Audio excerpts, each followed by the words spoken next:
The stars had never looked so beautiful to Ambassador Elena Vasquez as she stood on the bridge of the UES Endeavour.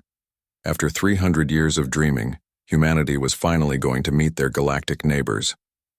The massive alien space station ahead of them sparkled like a jewel against the black of space.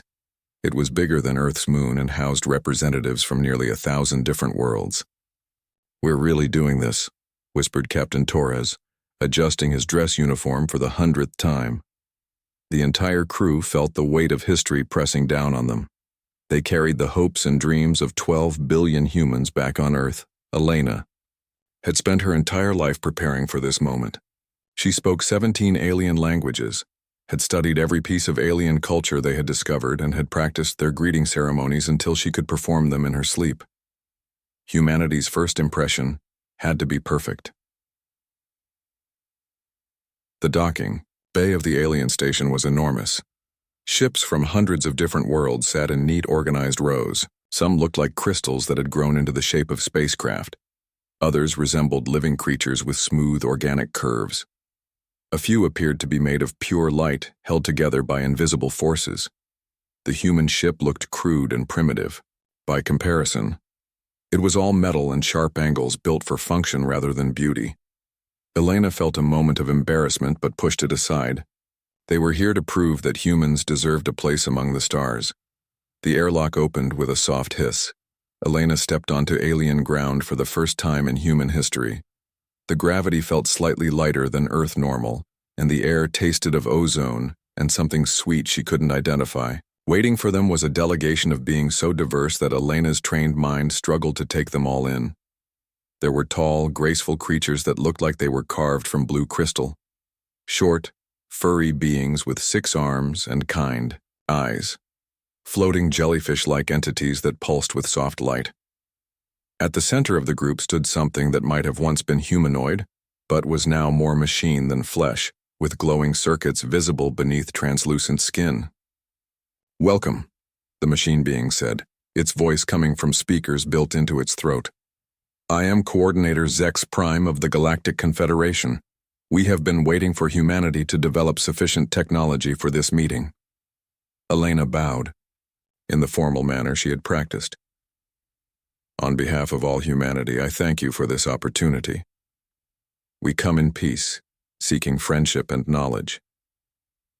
The alien beings exchanged glances. Elena noticed that several of them were carrying small devices that beeped and flashed with lights. Scanner devices, she realized. They were studying the humans, even as they spoke. "Please follow," Zex Prime said. "The council chamber awaits." The walk through the station revealed wonders beyond human imagination. Gardens grew in zero gravity, their flowers blooming in impossible colors. Markets sold goods from 1,000 worlds. Children of dozens of species played together in perfect harmony. It was everything humanity had dreamed the galaxy would be. The Rai Council Chamber was a vast sphere with representatives from every member species arranged in floating platforms around the walls. At the center was a single chair where Elena was invited to sit. As she settled into it, the chair adjusted itself to her body and began translating her words into hundreds of languages simultaneously. "Humanity seeks membership in the Galactic Confederation," Elena began, her voice carrying to every corner of the chamber. "We offer our knowledge, our friendship, and our commitment to peace." A murmur ran through the assembled aliens. Elena had expected some discussion, but the reaction seemed more intense than she had anticipated. Several beings were studying displays that showed streams of data. A tall, elegant creature with silver skin stood up. "We have completed our analysis of your species," it announced. "The results are troubling." Elena's heart began to race. "Troubling how?" "Your history shows constant warfare. You have weapons capable of destroying your entire planet. Your population cannot agree on basic principles of governance or ethics. You show remarkable creativity, but it is chaotic and unpredictable." Another voice spoke up from across the chamber. "Your entertainment shows violence as heroic. Your sports involve physical conflict. Even your children play games that simulate warfare." Elena tried to respond, but more voices joined in. Genetic analysis shows elevated aggression markers. Psychological profiles indicate dangerous impulsivity. Social structures demonstrate inability to maintain lasting peace. The chamber filled with a cacophony of alien voices, all listing humanity's flaws. Elena felt overwhelmed. Every criticism was technically accurate, but they were ignoring all the positive aspects of human nature. Coordinator Zex Prime raised a mechanical hand for silence. The analysis is complete. Humanity displays all the characteristics of what we classify as a chaos species. They are too dangerous to be permitted contact with civilized galactic society. Wait, Elena said, standing up from the chair. You haven't given us a chance to explain. Yes, we have conflicts, but we also have art, music, literature. We explore dangerous places because we want to learn. We fight sometimes, but we also love and protect each other. Chaos species always believe their destructive tendencies are justified, another alien said. You cannot see your own nature, clearly. Elena felt panic rising in her chest. But surely we can prove ourselves. Give us tasks to complete, tests to pass. We can show you that we're capable of peace. The chamber fell silent. Then Zex Prime spoke with finality. The decision is unanimous. Humanity will be quarantined to their home system. Any attempt to leave will result in immediate destruction of the vessel. No communication or trade will be permitted. This is for the safety of all civilized species. You can't do this, Elena shouted. We're not monsters. Perhaps not, admitted the silver-skinned alien. But you are chaos, and chaos has no place in our ordered society. The return journey to Earth was the longest week of Elena's life. The crew sat in stunned silence as they processed what had happened. Humanity's dreams of joining galactic civilization had been crushed in less than an hour. As they approached Earth's solar system, their sensors detected massive alien constructions appearing at the edge of space. Energy barriers, weapons platforms, and monitoring stations were being built at impossible speed. The aliens were building a prison around humanity's home. Elena sent her report to Earth with shaking hands. She tried to be diplomatic, tried to suggest that perhaps negotiation was still possible. But in her heart, she knew the truth. The galaxy had judged humanity and found them wanting. On Earth, the reaction was everything the aliens had predicted. Some nations called for war, even though they had no way to fight. Others demanded that the dangerous elements of human society be controlled to appease their alien neighbors. Religious leaders proclaimed it either divine judgment or demonic persecution, depending on their beliefs. But in a secret meeting room in Switzerland, a different kind of discussion was taking place. Dr. Sarah Chen, Earth's leading theoretical physicist, sat across from Admiral Marcus Kane, the solar system's highest-ranking military officer. They want to cage us like animals, Kane said, his jaw tight with anger. Then we'll show them what caged animals can do, Chen replied. If they won't let us join their civilization, we'll build our own. And when we're done, they'll regret underestimating humanity. Outside the window, the alien barrier pulsed with energy, cutting humanity off from the stars they had dreamed of reaching. But Dr. Chen was already sketching plans that would change everything. If chaos was humanity's greatest weakness, she would make it their greatest strength. The galaxy had made its choice. Now humanity would make theirs. 200 years had passed since the Great Rejection, and the galaxy had forgotten about humanity. The energy barriers around Earth's solar system still pulsed steadily, but no alien ship had bothered to check on their prisoners in decades. As far as the Galactic Confederation was concerned, the chaos species had been successfully contained.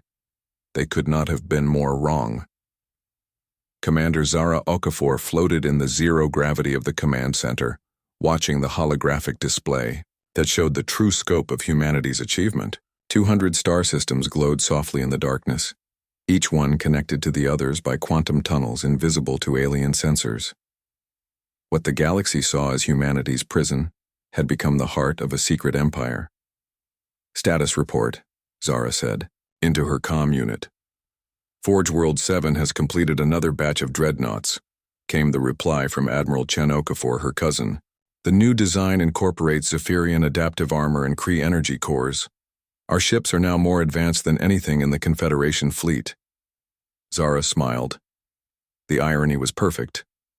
By cutting humanity off from galactic civilization, the aliens had forced them to become more creative than they ever would have been otherwise. Unable to buy technology, humans had stolen it. Unable to trade for resources, they had learned to make everything they needed from basic materials. The first breakthrough had come 50 years after the quarantine began. Dr. Sarah Chen, now ancient but still brilliant, had figured out how to create micro-wormholes.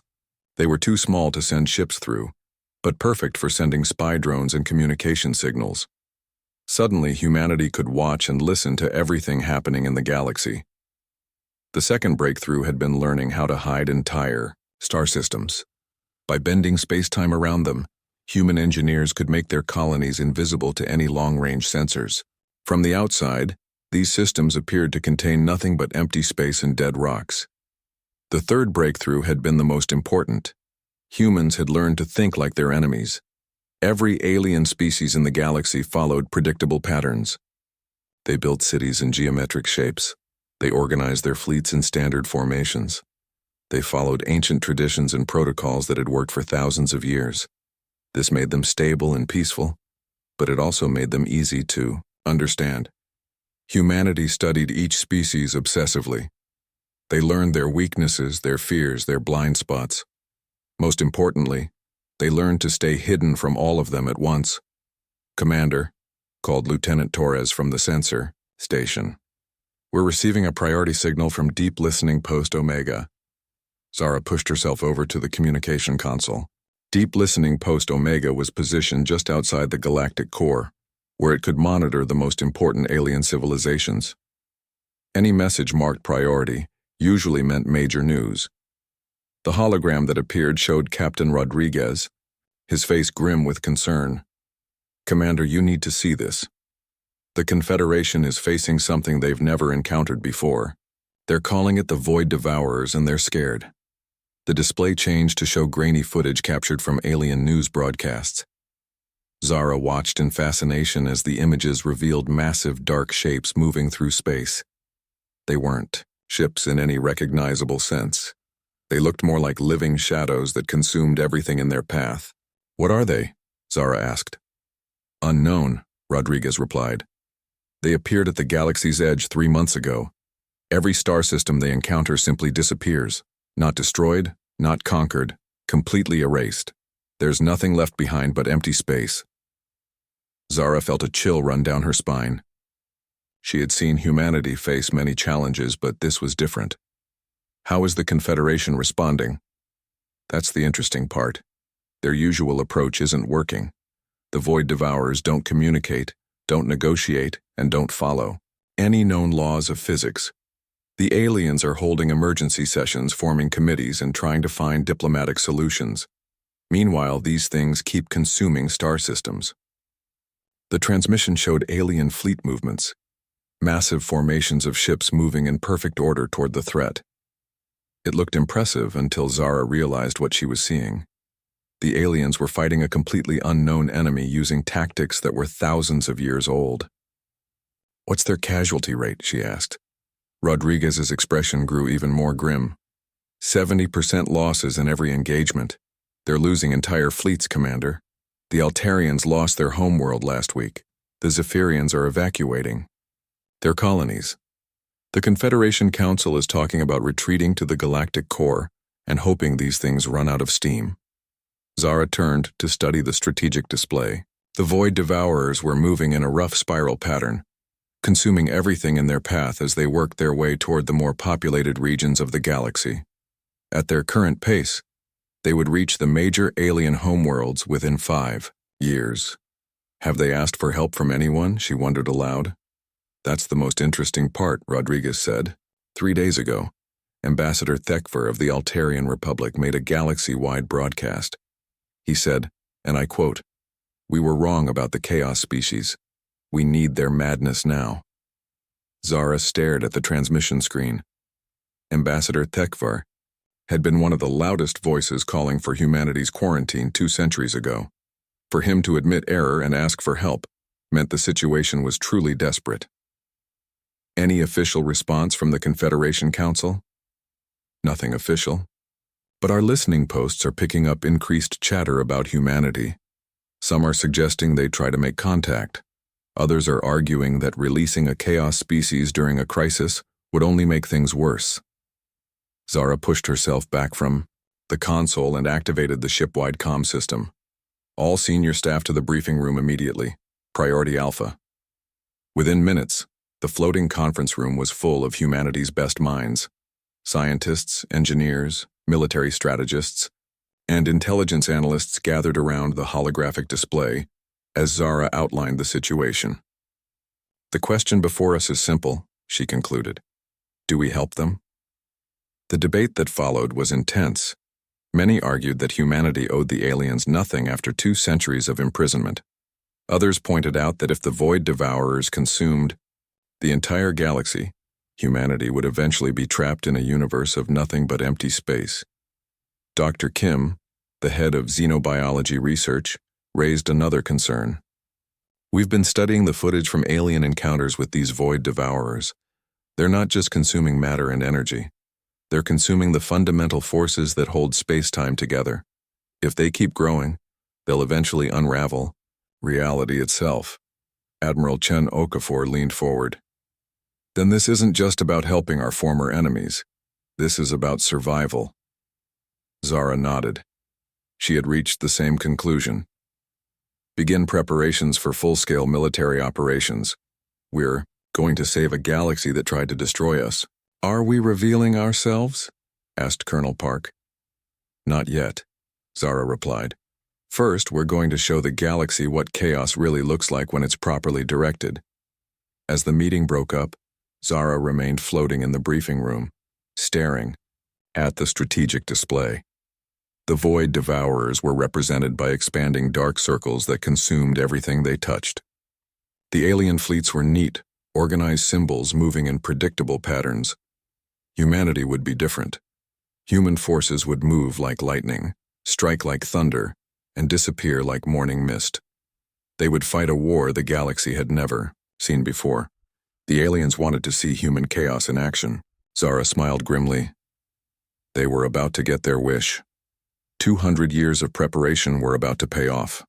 The hidden empire was ready to emerge from the shadows, not as supplicants begging for acceptance, but as an equal power offering salvation to those who had once condemned them.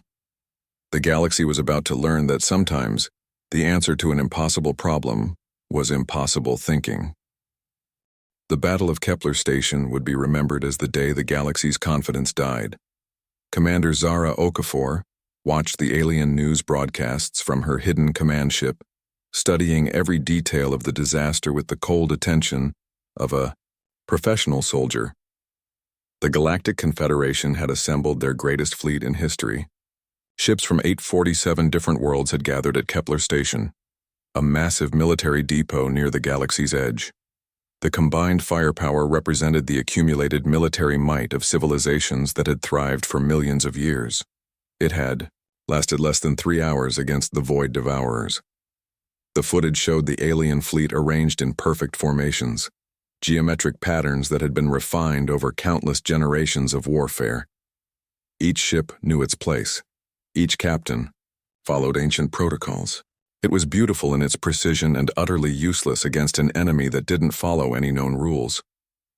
The Void Devourers had emerged from what appeared to be empty space, their dark forms shifting and changing in ways that hurt to look at. They moved through the alien formations like sharks through a school of fish, their very presence causing ships to simply stop existing. Admiral Thekvar's flagship, the pride of the Altarian Republic, had fired every weapon in its arsenal at the nearest Void Devourer. The energy beams and projectiles had passed right through the creature as if it weren't there, then curved back to strike the ships that had fired them. Within minutes, the entire Altarian battle group had been consumed by their own weapons. Zara paused the footage and enhanced the image. Even with humanity's advanced sensors and computers, she could barely make sense of what she was seeing. The Void Devourers weren't following the laws of physics as anyone understood them. They existed in multiple dimensions at once, phased in and out of normal space and seemed to feed on the energy released by their victims' weapons. "Analysis complete," announced Dr. Kim over the comm system. "The void devourers are consuming more than just matter and energy. They're feeding on the quantum fields that maintain the structure of space-time itself. Every star system they consume makes them stronger and makes the universe slightly less stable." Zara rubbed her temples. The implications were staggering. How long until they reach the galactic core? At their current pace, 18 months. But they're accelerating.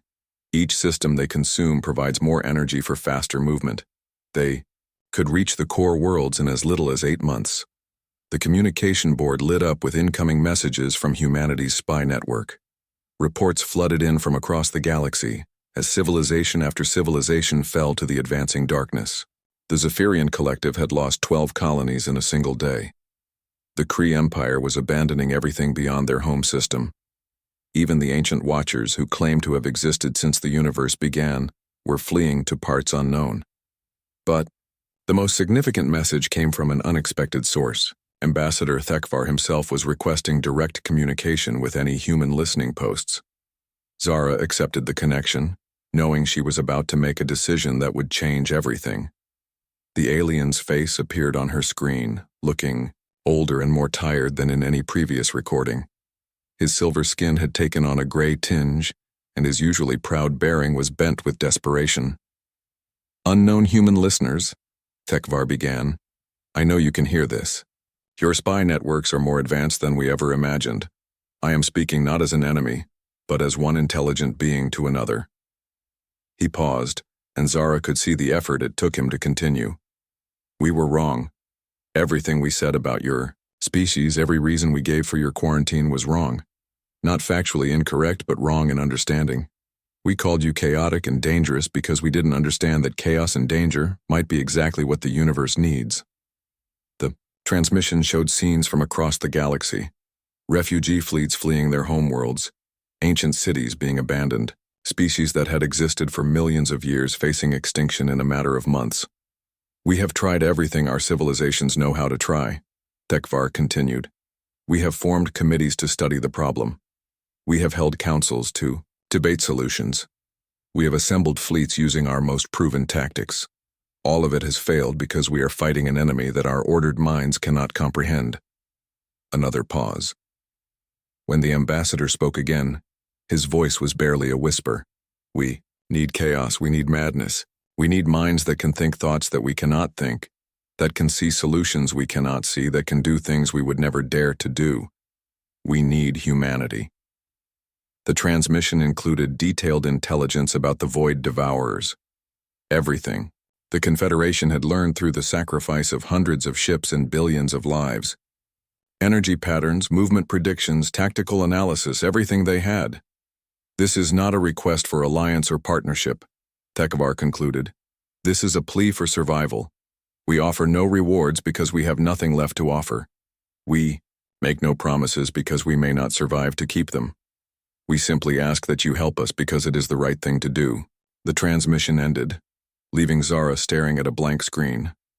Around her, the command center was silent as her officers processed what they had just heard. The species that had imprisoned humanity was now begging for salvation. Colonel Park was the first to speak. "It could be a trap." "To accomplish what?" asked Dr. Kim. "They're facing extinction. What would be the point of tricking us into revealing ourselves just to watch us die alongside them?" Admiral Chen Okafor brought up the strategic display showing the void devourers advance. "The mathematics are simple. At their current consumption rate, they'll have devoured enough of the galaxy's mass to destabilize local spacetime within 2 years. Even if we stayed hidden in our systems, reality itself would eventually unravel." Zara studied the faces of her senior staff. These were people who had been born and raised knowing they were prisoners in their own star system. They had spent their lives building weapons and ships and strategies for a war they never expected to fight. Now they were being asked to use all of that preparation to save their jailers. "Options?" she asked. "We could wait," suggested Lieutenant Torres.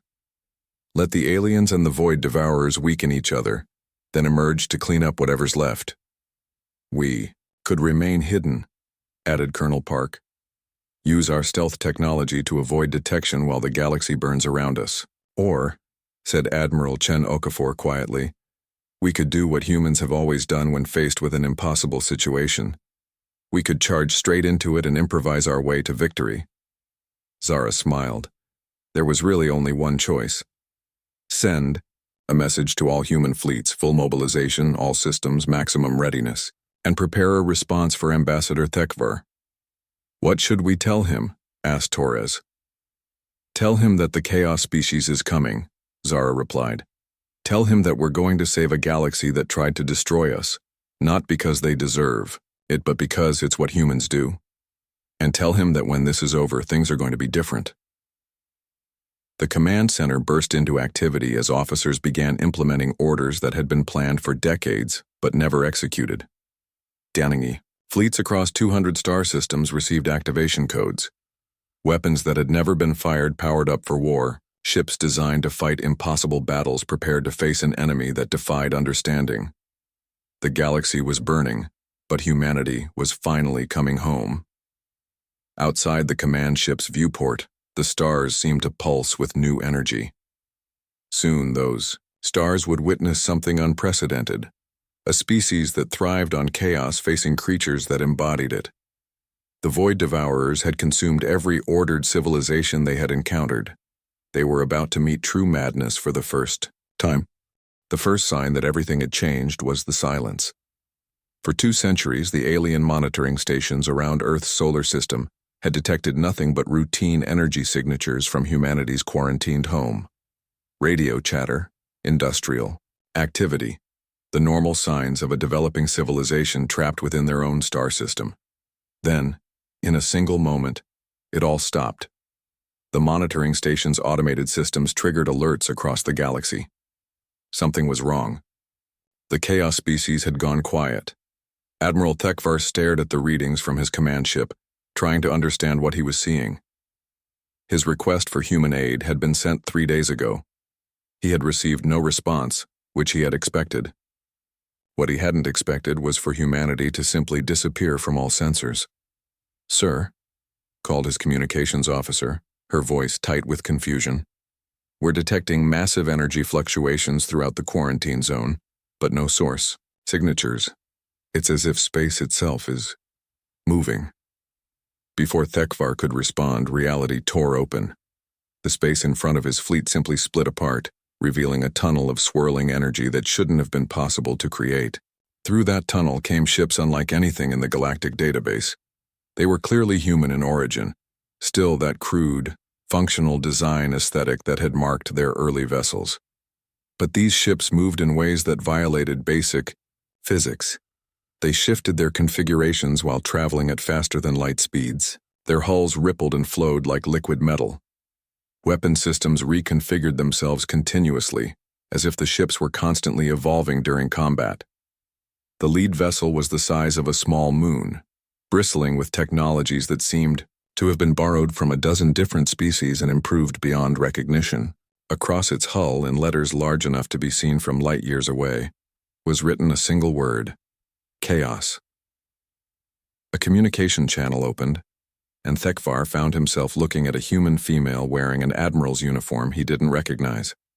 Her dark skin bore the kind of scars that came from real combat, not the ceremonial dueling that passed for military experience among most galactic species. Admiral Thekvar, the human said, her voice carrying an authority that made him straighten, unconsciously. This is Admiral Zara Okafor of the Human Defense Force. We received your message.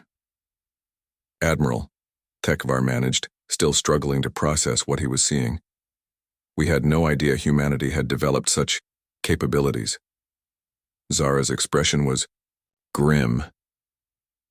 You quarantined us for being dangerous. Did you really think we would spend 2 centuries becoming less dangerous? She gestured, and the holographic display between them showed a tactical overview of the galaxy. Show me what we're fighting. The next hour was unlike anything in Thekvar's long military career. The humans analyzed the Confederation's accumulated data on the Void Devourers with a speed and thoroughness that left his best tacticians struggling to keep up. They asked questions that revealed gaps in alien understanding. They made connections that no one else had seen. Most disturbing of all, they didn't seem afraid. "The problem with your approach," Admiral Okafor explained, "is that you're trying to fight these things like they're a conventional enemy. You're using formations designed for ship-to-ship combat against entities that exist in multiple dimensions, simultaneously." "What would you suggest?" Thekvar asked. "Stop thinking like civilized beings," came the immediate reply. "These Void Devourers feed on order and predictability. Every time you form up your fleets in standard patterns, every time you follow established protocols, you're making it easier for them to consume you." The human ships began moving even as they spoke, and Thekvar watched in fascination as they demonstrated tactics that would have horrified any proper military academy. Ships broke formation constantly. Battle groups split and reformed without warning. Individual captains seemed to be making tactical decisions independently, creating a chaotic swarm of vessels that somehow still functioned as a unified force. "This is madness," whispered Thekvar's tactical officer. "Exactly," Admiral Okafor said, apparently having overheard. "Welcome to human warfare." The first test came 6 hours later when the combined human-alien fleet encountered a Void Devourer consuming the remains of a mining colony. The creature was massive, easily the size of a planet, its dark form constantly shifting between visible and invisible as it phased in and out of normal space-time. The alien ships moved into their traditional attack formation, weapons charging, for a coordinated strike. The human vessels did something completely different. They scattered.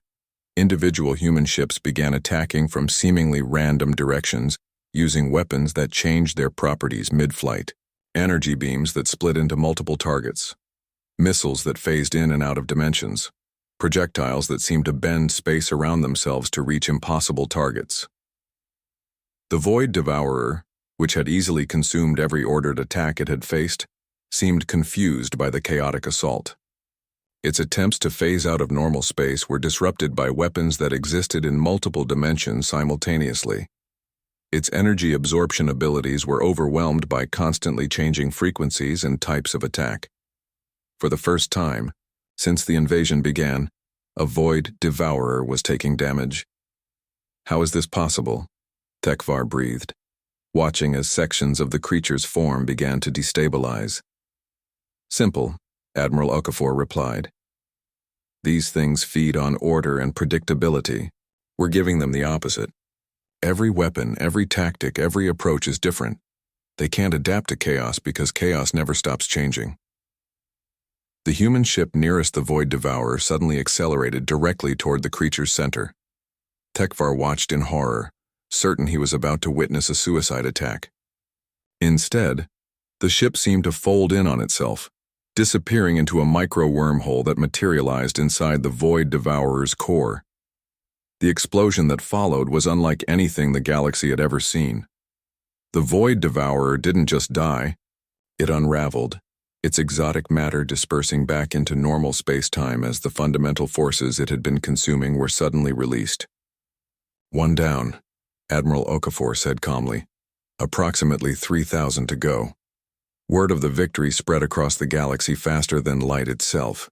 Humanity had emerged from their quarantine not as refugees seeking aid, but as an empire possessing weapons and tactics beyond anything the Confederation had imagined. More importantly, they had proven that the Void Devourers could be defeated. The response was immediate. Some species hailed humanity as saviors. Others feared that releasing the Chaos species might have created an even greater threat. A few suggested that humanity should be given overall command of the galactic defense. That suggestion caused panic in the Confederation Council. The idea of putting humans in charge of galactic military forces was almost as terrifying as the Void Devourers themselves. Admiral Marcus Kane, now ancient but still sharp, addressed the Council directly from the bridge of his flagship. "We understand your concerns," he said, his voice carrying the weight of 2 centuries of planning. You're afraid that we'll use our military superiority to conquer you once the Void Devourers are defeated. The alien representatives shifted. Uncomfortably. That was exactly what they feared. You're right to be afraid, Kane continued. If we wanted conquest, you couldn't stop us. Your fleets are designed to fight civilized wars against predictable enemies. We've spent 200 years preparing to fight impossible battles against unimaginable foes. The silence in the council chamber was profound.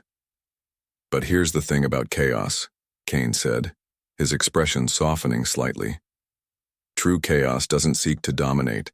It seeks to survive, to adapt, to overcome whatever challenges the universe presents. Right now, the challenge is saving a galaxy from extinction. Everything else is secondary. He paused, letting that sink in. We're not here to rule you. We're here to save you, because that's what humans do.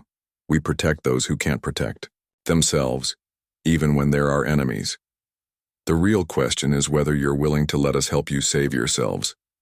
The vote was close, but it passed. For the first time in galactic history, humanity was granted not just membership in the Confederation, but military command authority over the combined defense forces. As Admiral Okafor took official command of the largest fleet in galactic history, she looked out at the stars where the Void Devourers waited. The real war was just beginning, but for the first time since the invasion started, the galaxy had hope. Chaos had been unleashed, and it was magnificent. The galaxy was dying. Admiral Zara Okafor stood in the command center of the massive space station that had become the war's headquarters, watching the holographic display that showed their impossible situation. Despite 6 months of victories against individual Void Devourers, the creatures kept coming in ever greater numbers. For every one they destroyed, 3 more appeared. Worse, humanity's scientists had made a terrifying discovery. The Void Devourers weren't just consuming matter and energy. They were consuming the fundamental structure of reality itself. Each star system they devoured made space-time less stable throughout the entire galaxy.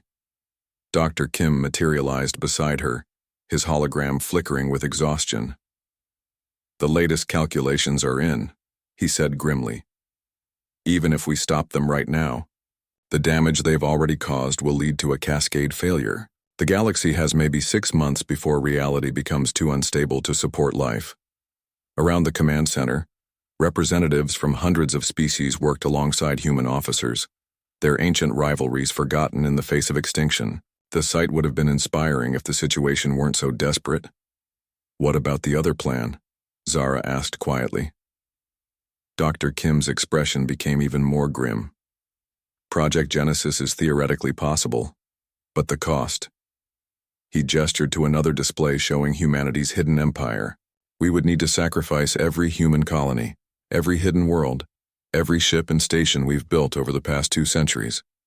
The energy release from collapsing our entire quantum wormhole network might be enough to power a controlled Big Bang, a new universe bubble that would consume the Void Devourers and then collapse harmlessly. Might be enough? 67% probability of success, 33% probability of destroying everything within 1,000 light-years of the galactic core. Zara closed her eyes.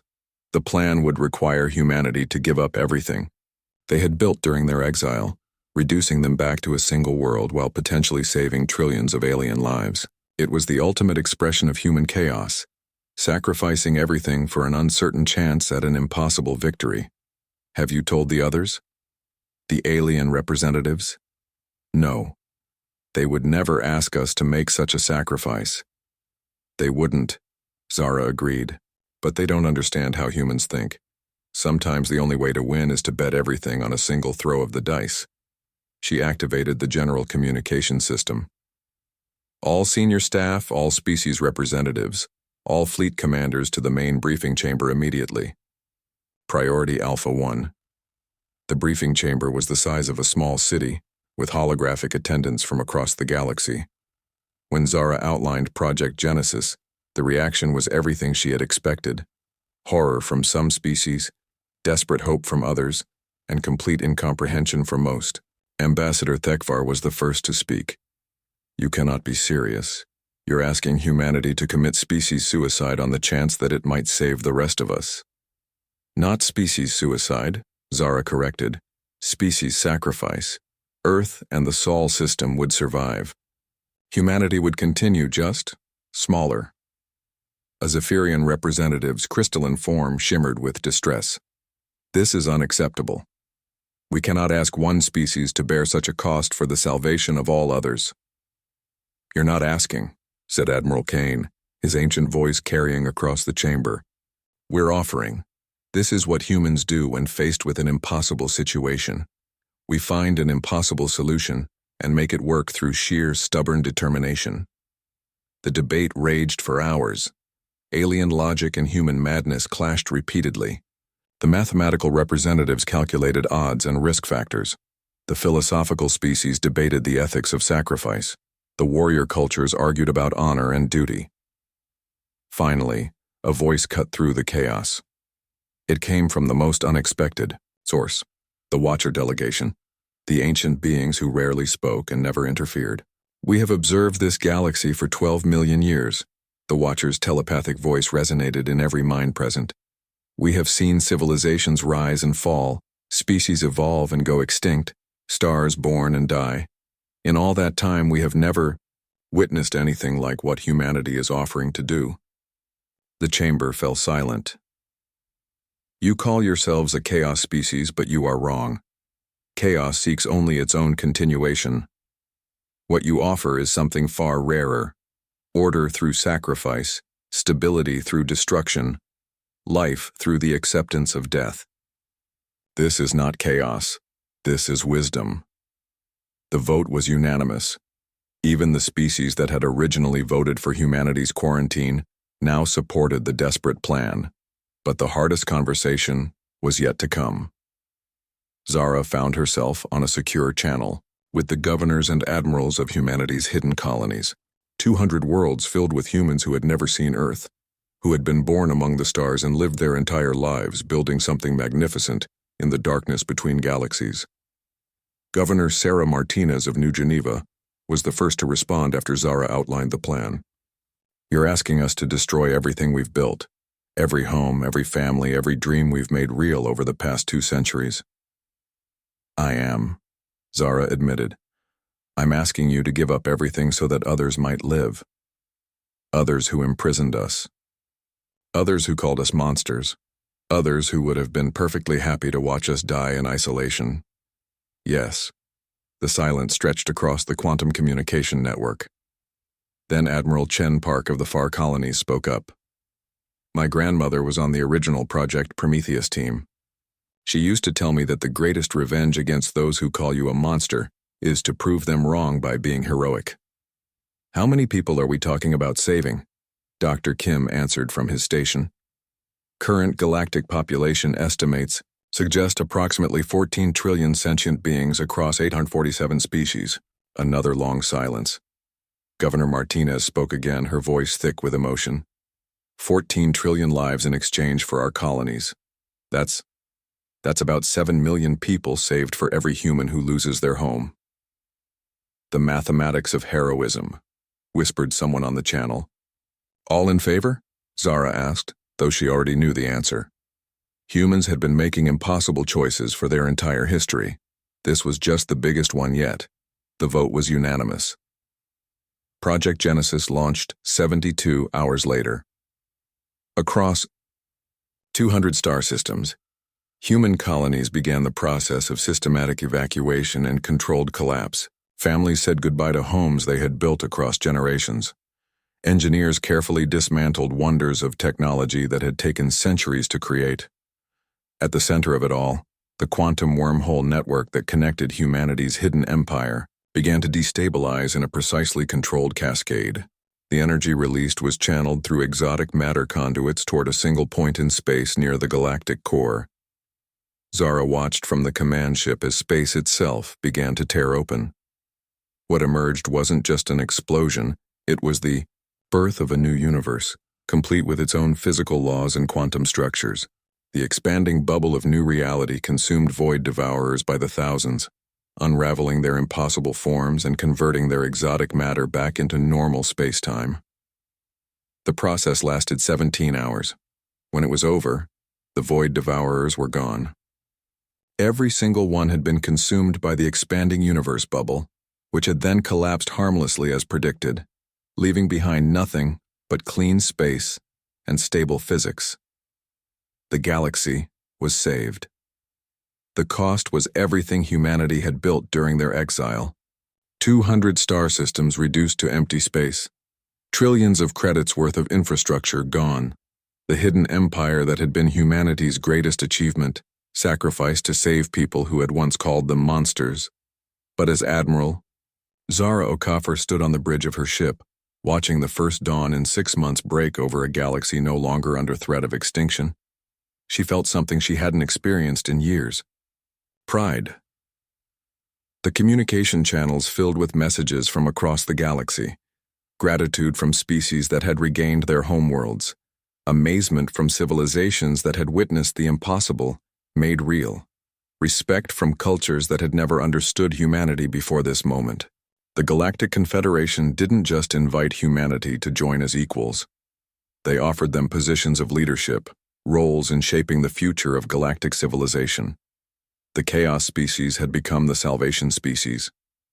But perhaps the most meaningful message came from the Watchers, those ancient beings who observed but never interfered.